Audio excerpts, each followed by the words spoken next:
Today, I'm really excited to invite Dr. Marianne Broderick, who got one of the highest scores in the SCA in her cohort.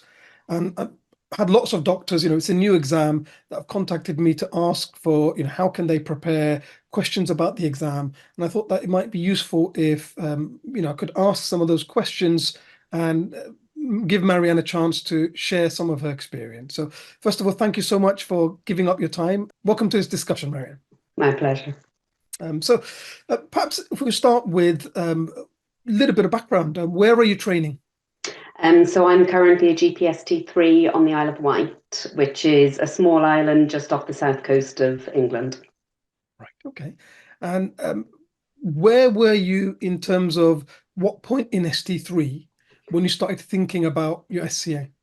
So I started ST3 at the beginning of August. So I run through in full time. I'm not out of sync.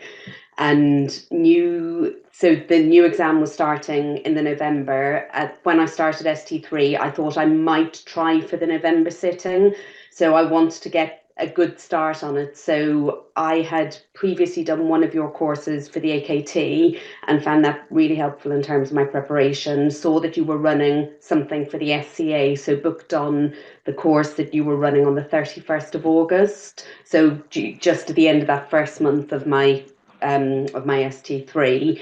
At the end of that day, I knew I was not ready to sit the SCA in November, so made the decision there and then that I'd be looking at the January sitting, which was the following sitting. So I was just coming up to halfway through my ST3 when I sat the SCA. Right, okay. And tell me a little bit about, what other things that you did to prepare.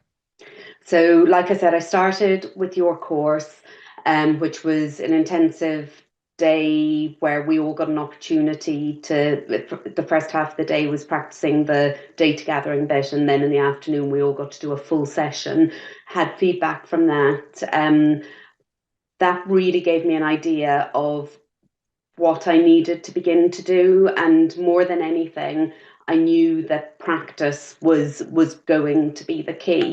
I was very fortunate to, although it was an online course, I did make a connection with a couple of the people who were also on the course. And so initially we created a group. I think there were about four of us, but a couple of them dropped out. So there were two of us who were practicing from the beginning of September, just once a week initially. And we'd normally maybe do one case, maybe two cases each, but definitely we were doing one case, which meant we were both being exposed to two cases at least once a week.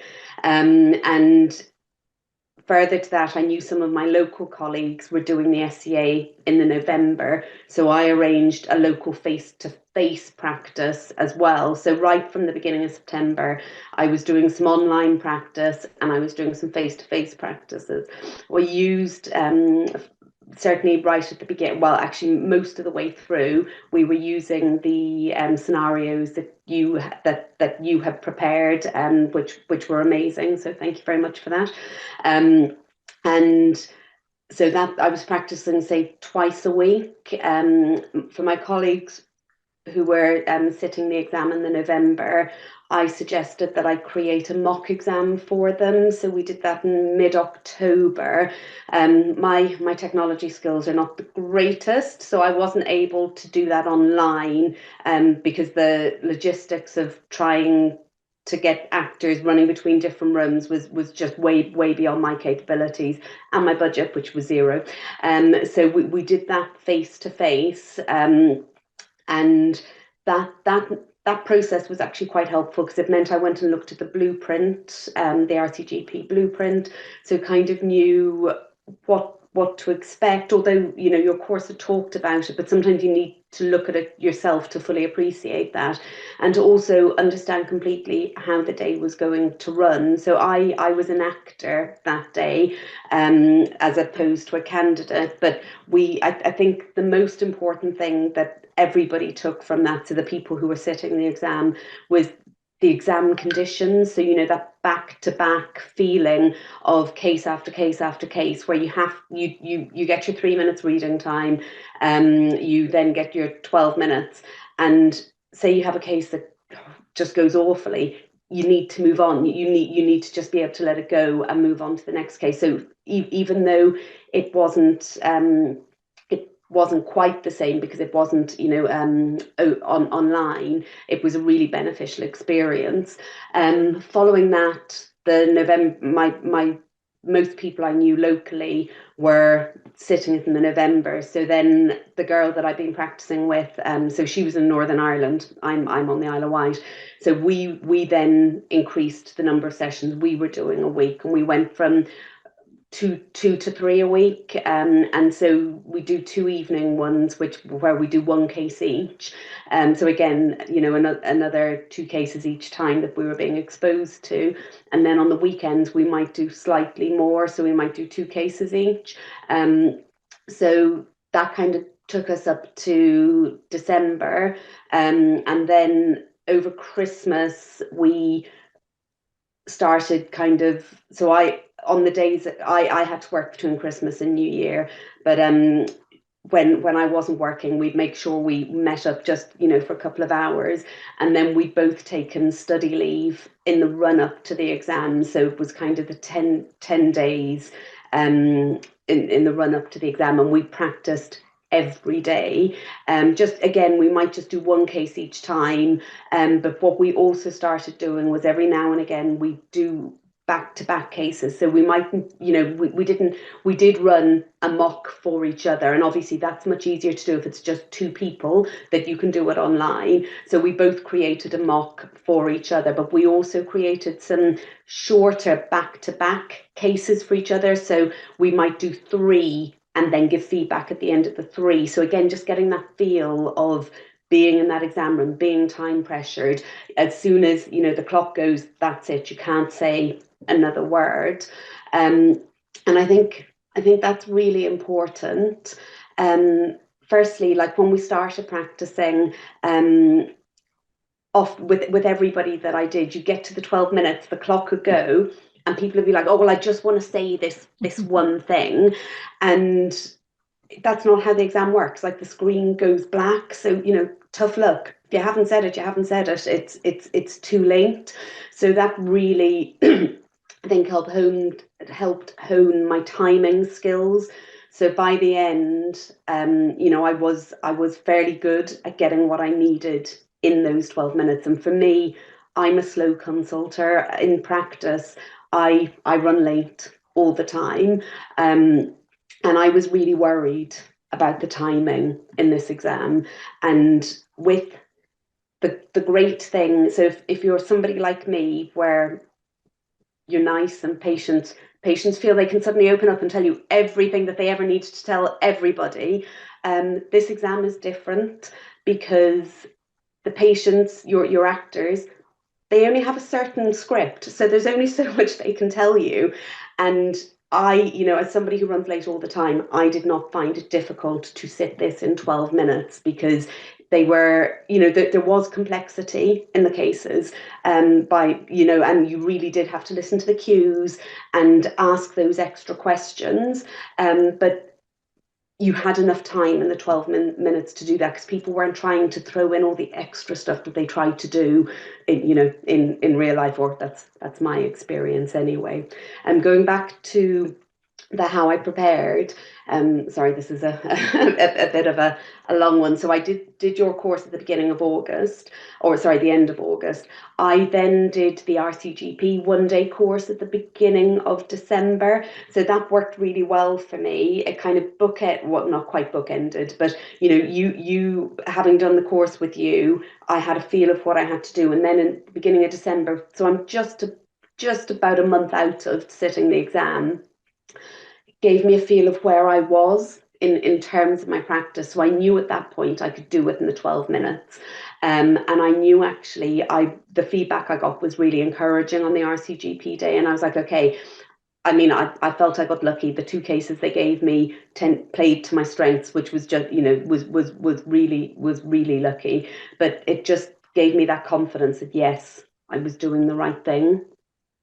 Great. Okay. So, and you mentioned that you used the sort of e-Medica cases as part of your practice with your colleague that you met at the course. Did you use any other books that you found useful? So mainly we used the eMedica. So we went through the whole, I think it's 69, isn't it now? 69 cases.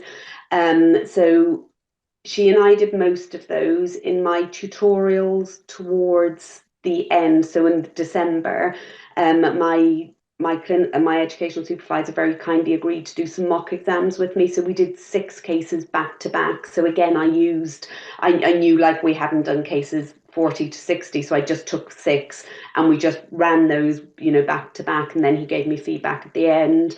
Um, Once we got to Christmas, we'd done all of your cases, and a, the girl that I was practicing with had a copy of, I think it's called the Blue Book. It's the original the CSA book, and then it was updated for the RCA. So there were some cases in there. So again, we used those, and then I found a couple of online resources as well, where there were some free cases that had mark schemes, because that was the really important thing. It's all very well finding a case, but actually it's knowing that you're kind of hitting the points in the mark scheme.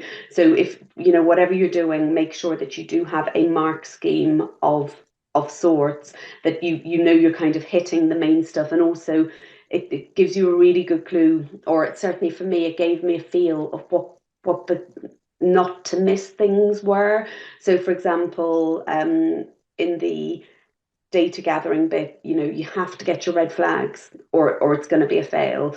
In your management bit, you've got to get your safety netting again, because it's going to be, so you get that feel. And so on my whiteboard at the beginning of every case, I would write down, red flags, safety nets, the things that I had time and time and time forgotten. I would write myself a note that I needed those things.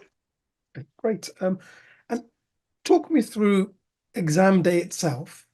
Perhaps it'd be useful for people that haven't sat it yet, just to know a little bit about the mechanics of how it worked, but also, how did you feel? Did you feel, having done all those cases, been on 2 courses, done a lot of practice sessions with, your different colleagues, did you feel nervous? Did you feel sort of like, I feel like I've done as much as I can to prepare? That would be useful, I think, for others. So I think by the time I got there, like, I never felt ready. I've never felt ready for any of the exams that I had to do, but I did feel like I put the work in, and if I didn't pass, um, I was doing something wrong, and I would need to revisit that. But on the day itself, I think you have to be there for 8:45. So be prepared for lots of sitting about. So I don't get any extra time. So I'm talking about, the standard sitting. So I was there from 8:45. Um, Typically I got there, so I hadn't been in my practice for a week and a bit. I'd made sure I'd done all the computer checks beforehand. I knew the connection worked, and I knew that there was a camera in the room. Having spoken to a few people, and actually this is something that just needs to be flagged for people. Um, it's not clear when you do the connection check. You can see somebody talking, but you can't hear them. And I've had everybody, like all of us panicking. We're like, is there something wrong with my connection? I can't tell. And we're all like, no, we can't hear it. We don't think you're meant to be able to hear it. But the RCGP haven't put that anywhere. So everybody panics about that.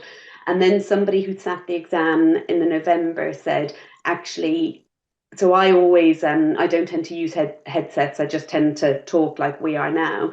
And somebody said, oh, actually, they couldn't hear the invigilator, so they had to go and get a pair of headset, a headset on the day.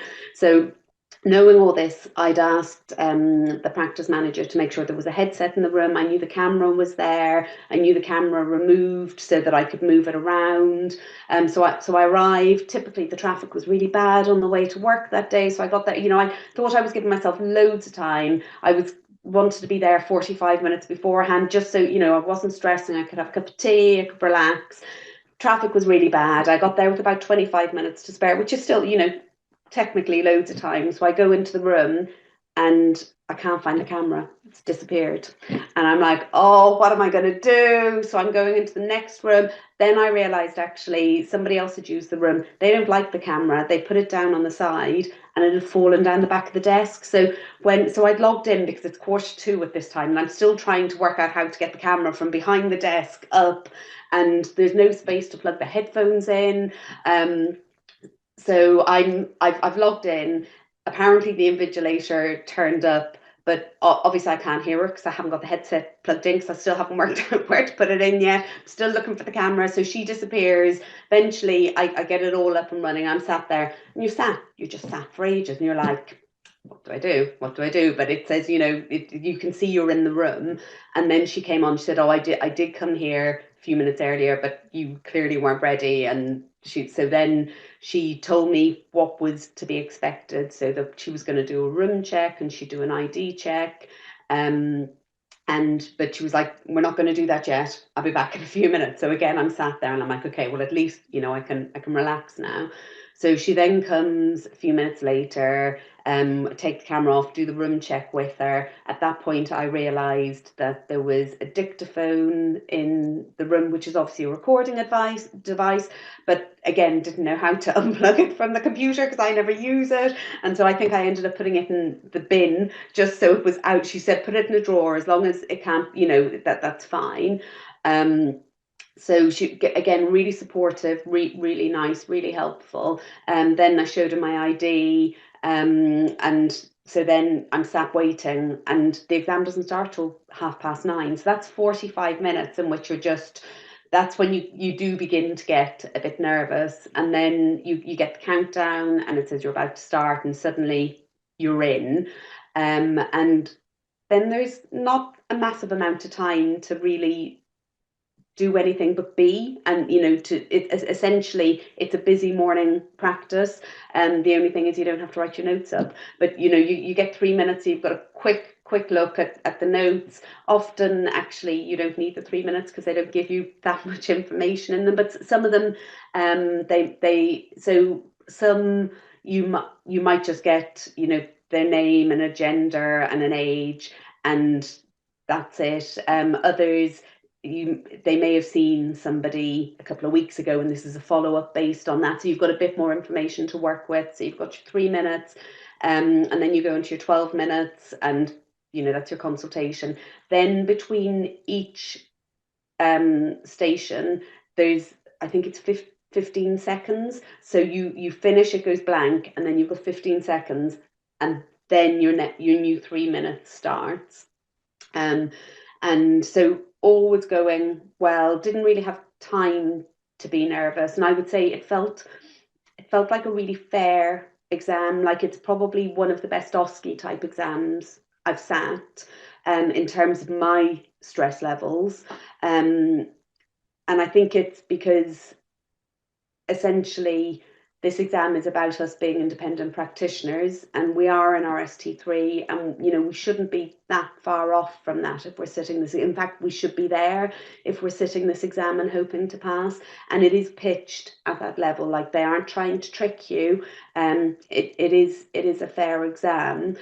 So carrying on, get the 10 minutes break. So you're able. You have to let them know if you're going to leave the room. So if you need to go to the toilet, you just send a message and say, I'm going to the toilet, and then you can go, and when you come back, you send a message to say you're back in, and then you're back into the final 6 stations of the exam. I had a tech issue in station 11. The person who was the actor was like, I can't hear you, and I could hear them initially, and they couldn't hear me, then they could hear me and I couldn't hear them, and I was putting my hand up, and at that point I think his volume came back and he said, I'm going to reset or refresh, and I was like, oh, that's a good idea, I'll do that too. So I pressed refresh, and suddenly I'm out of the platform. And my heart is going like this because you're told you can't leave the platform. Basically, you fail the exam if you leave the platform before you're told you can. And I was like, oh my God, I've accidentally not hit the refresh button. I've hit something else. And it's like, it's asking me, do I accept to go back in? And I was like, oh my God, I don't know what to do. So yeah, I accept. And then I got back in and I was back at the same station. It said I was station 11. So if you have to refresh, you actually aren't thrown out. It genuinely just, it looks like they're taking you out of the platform, but well, I guess they are, but you come back to exactly where you were and everything worked afterwards. So at that point, I think we're 10 minutes something left of that station. So I just started it. I said to the patient, look, I'm really sorry, as you know, there've been some issues. We're actually going to be a little bit tight on time, so I'm going to apologise. There are some things that I'm going to have to talk through a little bit quicker perhaps than I would normally, but just to make sure we get everything done. And then at the end, I apologised again if it had felt rushed, and then moved on to the final station. They offered me the opportunity to resit that station at the end, but actually I felt I got everything in that I needed. So I said no. So then you finish at, I think I finished at 20 to 1, and then you sit there until 1:30. And obviously, ordinarily, when we sit and do nothing these days, you have a book or your phone or whatever, you're not allowed anything because you're still in exam conditions. And you are allowed, to go to the toilet if you want. But again, you let the invigilator know and you let them know when you're back. But that's it. You're kind of with your own thoughts for 45 minutes. So that was probably the most painful part of the exam because I was ready to be done then. I was hungry. I wanted my lunch. But yeah, I genuinely have to say it felt better as an exam than my med school OSCEs. Like I've cried between stations in previous exams. This one, it did feel like a busy surgery, an intense surgery, but not they aren't trying to trick you. There's nothing way out there. That there is some uncertainty, but for the most part, because of the way that the exam works, and I think this is one of the things I found hardest to get into my head. You kind of most of the time, for you to formulate a management plan without having seen the patient, the history really has to give you a fairly good idea at your differentials or a single differential. And that does mean that none of it's barn door, but by any means, but it does make for some clarity in terms of the diagnoses that you're working with. And I guess on that note, one of the things it took me the longest to learn preparing for this exam, and I think when we were talking earlier, you were saying how it is a different exam. It's not face to face. It's not. Oh, well, it's by video. It's not in the same room, and it's not real patients. So it's a different exam than any of us will have sat before. And I think the thing that I found hardest, and it took me probably like in the weeks running up, was that you have to put a plan in. So it as part of your plan, often it is, well, I'm going to bring you in, and when you come in, these are the examinations that I'm going to do, and this is why I'm going to do it. And in real life, that's kind of the end of your consult. You might do a little bit of safety netting in case something goes wrong in between, but that's the end of your consult. But that's not the end of this consult, because actually you then have to pretend like you've seen them. The findings have confirmed your thoughts on the diagnosis already, and then you have to manage the condition that you think is going on so that you can get your full management marks and arrange a follow-up and stuff. So I think that for me was the hardest bit to get my head around in terms of preparing for this exam, because that is different, really different to real life. Okay, great. So, I think the fact that you planned ahead, you had an idea when you wanted to sit it and you made a start early, but then, like you said, after coming to our full day course, you sort of changed your plans a little bit. Mm. Are you glad now that you sat it in January? Because, like you said, by that time you were nearly halfway through your ST3 year. Whereas if you'd sat it in November, you would have only been a sort of few months into your ST3 year. Do you think that additional consulting time, just additional time in ST3 was helpful? I think it was, in terms of practice, in terms of confidence, in terms of exposure to different cases, and also the very fact that I wasn't the first cohort to sit the exam. At least we had had some feedback from some people who'd done the last exam. One of my colleagues was one of the people who got hit with the technological issues in the on the first exam. So when I heard all of that, I was really, really glad that I'd waited. I probably might have just passed had I done it first time, but it would have been much more borderline. That extra time, that extra experience did make a massive amount of difference for me anyway. Okay, great. Okay. And if we sort of to summarize, what would be like your top tips for someone right at the beginning, just starting to think about SCA? If you had to say two or three things that maybe you found helpful and that they might find helpful. So just any sort of tips that you could give. Okay. Early on, find a person or a couple of people that you can practice regularly with, who work who benefit from the same kind of learning that you do. People who don't work in the same way as you will only stress you out. And it's got to be a safe space. So when you make your mistakes, you aren't disheartened. It's all about the learning. Start early, practice, practice, practice, however you do that, but make sure that you're getting the exposure to the cases. Make sure you're really strict regarding your timing from day one. Okay, so if you have extra time, practice to the extra time. So if you have 15 minutes for the cases, practice to 15 minutes, because if you've been practicing to 12 and you have 15 in the exam, you'll spiral. When you've got that extra time, you'll be like, oh, I've clearly, I've missed something. So always practice to the time that you're going to have in the exam, and be really strict about that. Doesn't matter what you were going to say. That'll come through when you go through on the mark scheme.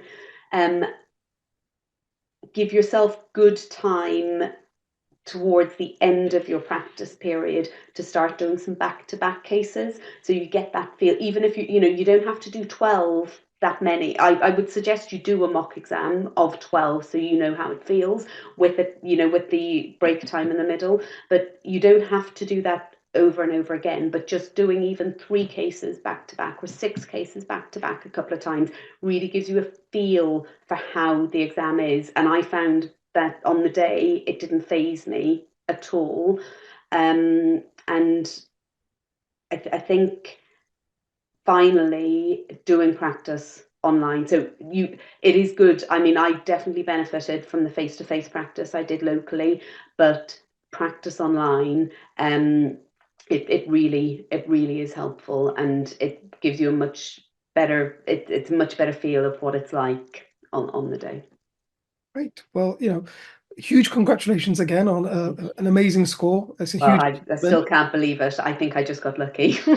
I think you did a lot of hard work and put in a lot of practice. You took it seriously. I think the fact that you were willing to take on feedback from the course and sort of see actually maybe I need a bit more time.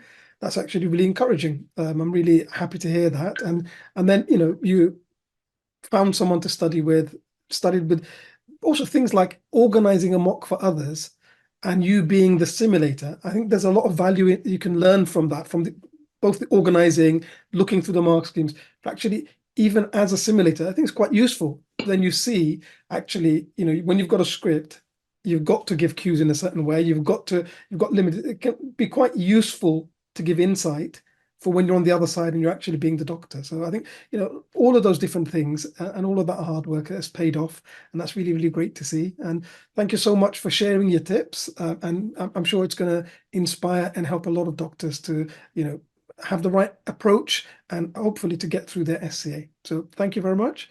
And what are you looking forward to now that exams are all out of the way? Actually, just there's one other tip, just something you said there. So whilst I said find somebody early who you work well with, towards the end, try and practice with as many different people as possible, because you you learn the rhythm of people you practice with regularly, and you know how they throw out cues. And so my timing wasn't quite as tight in the exam as it had been in my practice, because I practiced regularly with two people and I knew how they threw their cues out, and you know their rhythm. So please do make sure you don't just practice with one or two people. Get some extra practice in, even if it's just a random one here and there, because it just, yeah, it just keeps you fresh and knowing what to listen to. But in terms of what's next, I'm looking forward to just things being, having a bit more time for the next 6 months before starting work in September. So I fortunately managed to front load a lot of my portfolio. So the last 6 months were really tough in terms of all the revision. I did most of the projects portfolio wise. So I did my leadership, I did my prescribing, I did the quality improvement. So I'm hoping that means these next 6 months will just be, you know, I have my case-based discussions to do and all the rest, but just means I can focus on being a doctor and just actually properly honing my consultation skills, so that when September comes, I will feel confident to be a truly independent practitioner. Fantastic. Well done again. And, you know, all the best for your journey post CCT. That's when the fun starts in GP. So, you know, hopefully I'll see you again soon. And congratulations again. Thank you very much.